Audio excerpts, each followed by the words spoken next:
Olá, amigos OABeiros, pessoal que vai fazer a prova aí no próximo domingo, dia 6. Venho aqui trazer algumas orientações de última hora, nossa revisão, nosso bate-papo, na verdade, trazendo aqui algumas considerações importantes para essa segunda fase, depois de muito tempo. Eu sei que a ansiedade aí deve estar batendo na porta, mas a primeira orientação, inclusive, quero falar sobre isso, né? Controlar a ansiedade. Eu sei que esse momento é desafiador para todos e mais desafiador ainda nesse contexto de realização de uma prova com um protocolo diferente, enfim.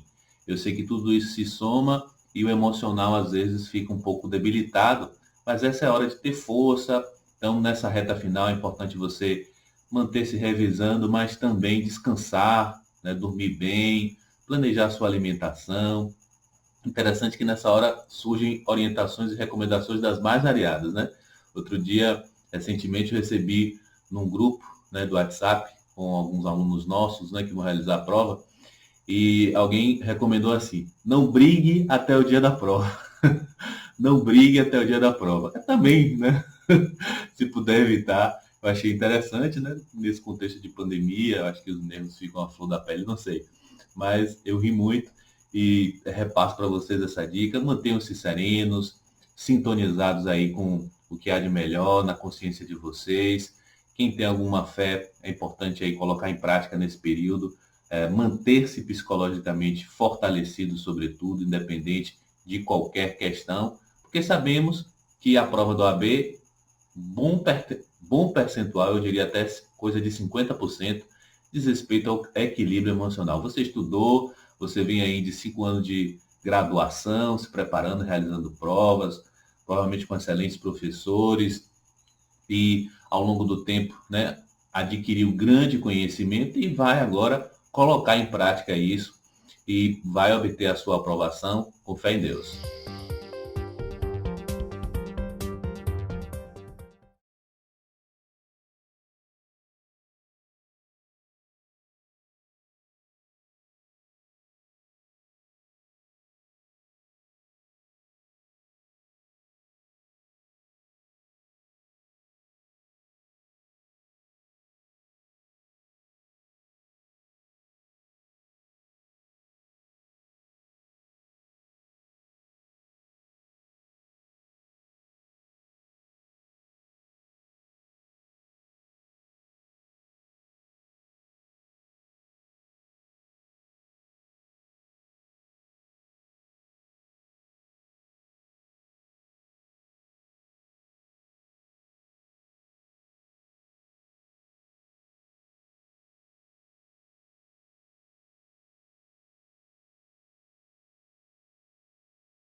Então, amigos, vamos dar seguimento à nossa revisão para a prova de Direito Civil da segunda fase do exame 31. Esse exame, que parece interminável, como esse ano de 2020, né? Diante das circunstâncias aí que vivenciamos, mas eu tenho certeza que essa prova será para você um lenitivo, uma notícia boa nesse ano difícil, porque ela trará a sua aprovação. Outro dia eu vi aí recentemente, numa rede social, um comentário que eu achei engraçado, né, fazendo um paralelo desse exame de ordem com aquele desenho animado, não sei se vocês têm conhecimento, mais antigo, mas é muito conhecido, que é exatamente a Caverna do Dragão, né? Que tem aquela história do pessoal dos meninos que entram, entre aspas, no mundo paralelo, nunca conseguem sair, tem um mestre dos magos, enfim.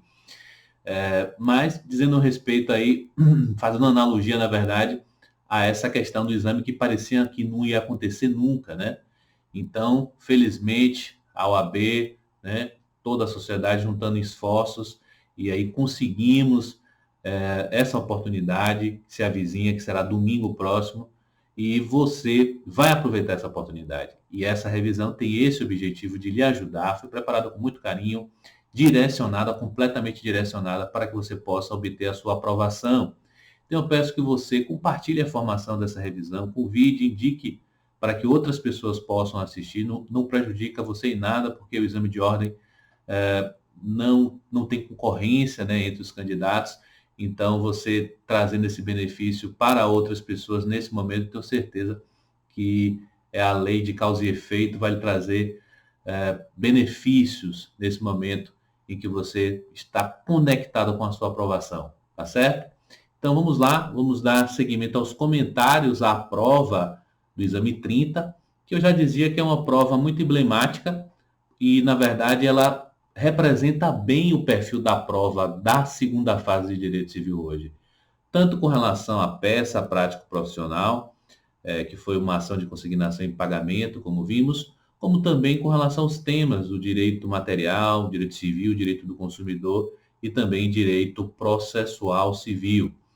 É uma prova bem equilibrada, que espelha bem, né, lembrando aí da primeira parte da revisão que eu fiz aquela análise dos temas mais recorrentes, que espelha bem os temas mais cobrados. Então, ao comentar essas questões, nós encontramos aí uma forma didática direcionada, né, de revisar para essa prova. Vamos lá. Questão 2.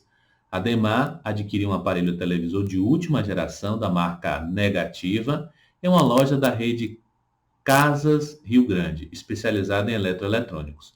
Tão logo chegou à sua residência, ligou o aparelho na tomada e foi surpreendido com uma forte fumaça vinda do interior do produto, que logo em seguida explodiu, causando-lhe queimaduras severas e, ao final, um dano estético permanente. Inconformado, Ademar ajuizou uma ação indenizatória em face da Negativa Eletrônicos LTDA, a fabricante, né, e das Casas Rio Grande LTDA, o comerciante, em litisconsórcio passivo.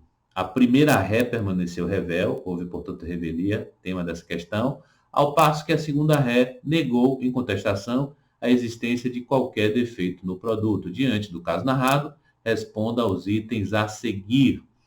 Item A, existe responsabilidade solidária entre as Casas Rio Grande e a Negativa Eletrônicos pelo dever de indenizar o autor. Item B, a defesa apresentada pelas Casas Rio Grande pode beneficiar a primeira ré, a despeito de esta ter permanecido revel. Inicialmente, quero lembrar, que eu comentava há pouco, a questão de você não trocar na folha de resposta as questões. Se eventualmente isso acontecer, você perceber, você risca, porque o risco, segundo o edital, significa que aquela informação foi eliminada. Muita gente erra isso e só percebe depois de realizada a prova, que é uma catástrofe, porque você perde a sua questão. Se você responder a questão 2, no espaço reservado à questão 3, mesmo que você indique questão 2, a sua questão não é corrigida, ok? De igual forma, se você responder de forma genérica a alternativa A e B dentro da questão, você não pode fazer isso, você tem que sinalizar. Até que você troque a ordem, mas se você sinalizar B e A, não tem problema. Obviamente, dentro do espaço condizente à questão que você está respondendo na folha de resposta, né? Questão 1, no espaço reservado à questão 1 e assim sucessivamente. Então, é um erro muito comum que passa despercebido. Algumas pessoas acham que isso não tem consequência, mas isso pode invalidar uma questão sua inteira, ou pelo menos uma alternativa, no caso que eu citava aí, você responder genericamente a questão. Então, vamos lá. Com relação à questão A, né, a alternativa A, a assertiva A dessa questão 2, pergunta sobre a responsabilidade solidária. Aqui, mais um tema relevante, direito do consumidor cai sempre, e dos temas que são cobrados, esse é o campeão disparado, tanto na primeira quanto na segunda, responsabilidade civil no âmbito da relação consumerista. Aqui você vai lembrar que a estrutura da responsabilidade civil, no que toca o direito do consumidor, ela é diferente da responsabilidade civil estruturada no Código Civil. No Código Civil existe aquela dicotomia, né? Aquela estrutura binária, responsabilidade contratual e extracontratual. Aqui não. É a responsabilidade pelo vício, que é o defeito em si, e pelo fato, né? Então tem uma dica aqui muito bacana. Se há apenas o defeito, né, vício, fato diz respeito a algum acontecimento. Então, geralmente, quando esse defeito, quando esse acontecimento tem um desdobramento externo, né, causando aí outros danos, estamos falando de fato. E é muito importante você identificar de logo isso, e nessa questão isso foi bastante relevante para você pontuar e até gabaritar a questão, porque isso vai interferir no regime de solidariedade, por exemplo. Né? Em regra, sabemos que a responsabilidade do fornecedor, né, sob a égide do CDC, ela é objetiva e solidária. Mas, com relação à responsabilidade pelo fato do produto ou do serviço, vamos ter uma restriçãozinha aí com relação ao comerciante, que tem um regime próprio. Então, a responsabilidade do comerciante, ela não é imediata, ela é mediata, portanto, subsidiária, na forma do artigo 13 do CDC. Só responde quando há incidência das regras constantes do artigo 13 do Código de Defesa do Consumidor, o que não aconteceu na questão.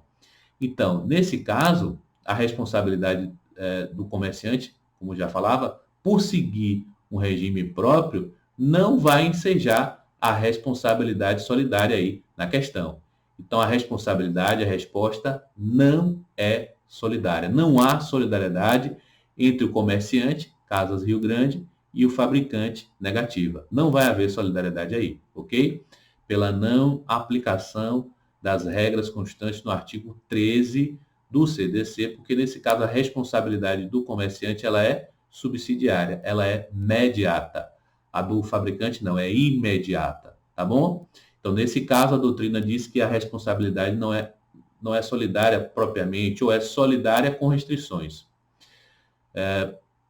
Vamos agora à alternativa B. Né? Na alternativa B, foi perguntado o seguinte: a defesa apresentada pelas Casas Rio Grande pode beneficiar a primeira ré, a despeito de esta ter permanecido revel? Mais uma vez, repito, o tema tocado aí foi revelia. Né? Então, você tinha que saber aí dominar o conteúdo sobre o tema, especialmente o artigo 345, inciso 1, né? Uma vez que, nesse caso aí, houve a alegação de fato comum na contestação. Então, sim, né? Embora não haja aí um litisconsórcio unitário, não há um litisconsórcio unitário, mas a contestação da comerciante, que no caso foi a Casa Rio Grande, né, poderá beneficiar a fabricante, sim, né, porque há a possibilidade aí de alegação de fato comum, e foi exatamente o que o enunciado pontuou, né? Então, que é a inexistência de qualquer defeito no produto. Então, nos termos do artigo 345, inciso 1, é possível, né? A resposta, portanto, positiva. Vamos agora para a próxima, a questão 4, né? Vamos comentar agora a questão 3, perdão. Questão 3, a penúltima questão. Eliana, 21 anos, é filha de Leonora, solteira, e foi criada apenas pela mãe. Até 2018, a jovem não conhecia nenhuma informação sobre o pai biológico. Porém, em dezembro daquele ano, Leonora revelou à filha que Jaime era seu pai. Diante dessa situação, Eliana procurou Jaime a fim de estabelecer um diálogo amigável na esperança do reconhecimento espontâneo de paternidade por ele. Porém, Jaime alegou que Leonora havia se enganado na informação que transmitira à filha e se recusou não só a efetuar o reconhecimento, mas também afirmou que se negaria a realizar o exame de DNA. Após Jaime adotar essa postura, Leonora ajuizou uma ação de investigação de paternidade e Jaime foi citado pessoalmente, recebendo o mandado de citação, olha o detalhe, sem a cópia da petição inicial no processo. Em contestação, alegou nulidade da citação pela ausência de petição inicial e aduziu sua irretratável recusa na realização do exame de DNA. Então, as perguntas. Diante da situação apresentada, responda. Primeira, A. É de se considerar nula a citação? Segunda, qual o efeito da recusa para a realização do exame? Então, primeiro você tinha que lembrar, né, que por se tratar a ação de filiação de uma ação familiarista, né, conforme artigo 693 do CPC e também o 695, né, notadamente o parágrafo 1º, na verdade, o que aconteceu foi a regra, né? O mandado de citação conterá apenas os dados necessários à audiência, porque aqui há um estímulo à solução consensual do litígio, né? Você sabe que nas ações de família, a sessão de mediação, ela é obrigatória, inclusive. Então, essa norma ela tem o objetivo de estimular a solução consensual, porque uma vez que o réu ele não recebe a inicial, né, todo mundo aqui sabe mais ou menos ou tem uma noção de como é uma inicial familiarista, frequentemente, embora, né, não precise ser assim, né, costuma conter, né, desaforos, muitas vezes ofensas pessoais, intimidades colocadas de forma inadequada, enfim. E isso vai trazer um constrangimento, isso vai trazer um aborrecimento, isso muitas vezes inviabiliza a própria realização do acordo, né, o sucesso da sessão de mediação. Muito embora também na prática essa petição inicial, o conteúdo dessa petição inicial não fique inacessível ao advogado do réu, né? Ele pode sim obter com certa facilidade, mas, né, foi o estímulo que o legislador encontrou, que o legislador buscou, e não há qualquer irregularidade nessa citação, né? Pelas razões aqui pontuadas, muito especialmente com fulcro no parágrafo 1º do artigo 695 do CPC. Essa é a ideia aqui, né, da questão. Alternativa B, você tinha que lembrar que na ação de investigação de paternidade, diante da situação narrada, essa negativa em realizar o exame de DNA vai gerar uma presunção relativa de paternidade, né? Obviamente que tudo tem que ser analisado no conjunto, né, com acervo probatório daquele processo, daquela ação judicial, no caso. Então, é o teor da súmula 301, você tinha que citar a súmula também 301, né, do STJ, bem como o artigo 2º-A da Lei 8.002, bem como o 232 do Código Civil, né? Lembrando que não basta só citar, você tem que fazer essa fundamentação, essa contextualização. A palavra-chave, eu já falei, faça uma paráfrase. Vamos agora à última questão, questão de número 4.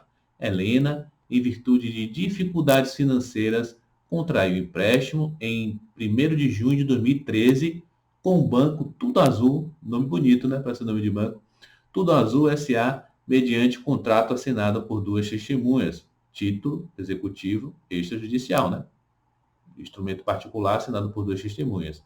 Alcançada a data do vencimento, em 27 de 1 de 2014, o pagamento não foi realizado, o que levou o credor a ajuizar a ação de execução por título extrajudicial em 25 de 1 de 2019. Então, ajuizou a ação.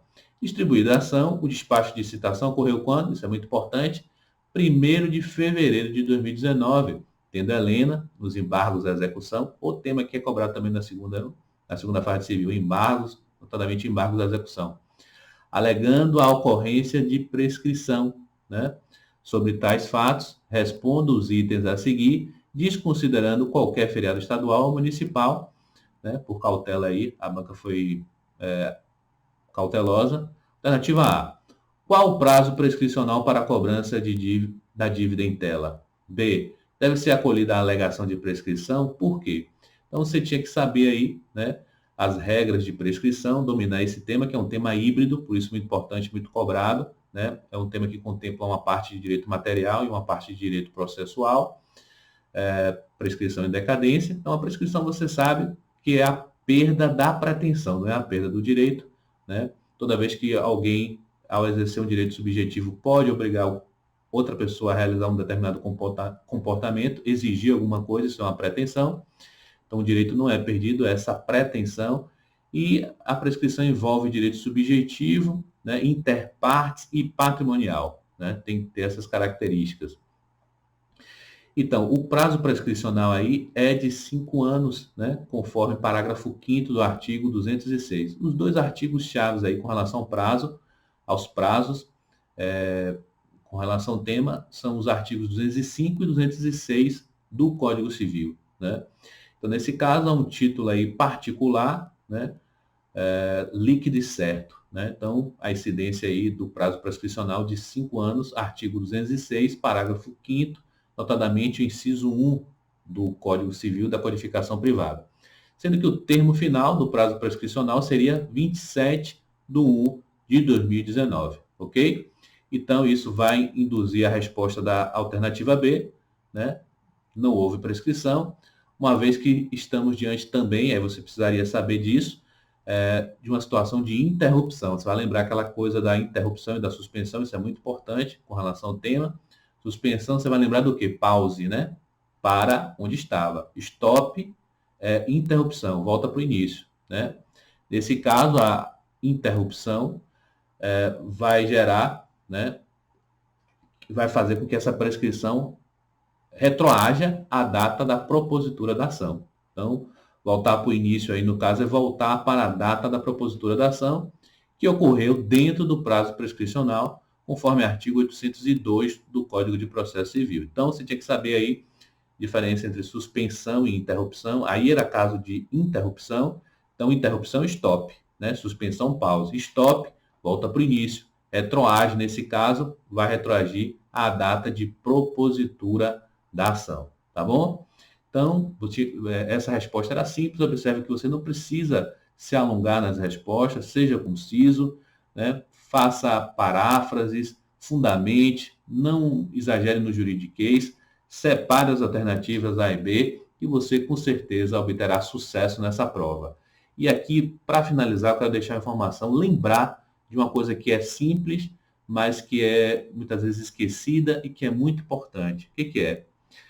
Você tem que lembrar que nessa segunda fase, o que eu vou falar aqui, na verdade, é literal, é meio poético, mas é literal, na verdade. Todas as respostas estão, né, nas suas mãos, né? Literalmente, porque está lá tudo no vadimeco. Tenha uma boa relação com o vadimeco, seja organizado, marque ele direitinho, né? Todas as respostas estão na mão de vocês. Vocês podem encontrar facilmente no vadimeco.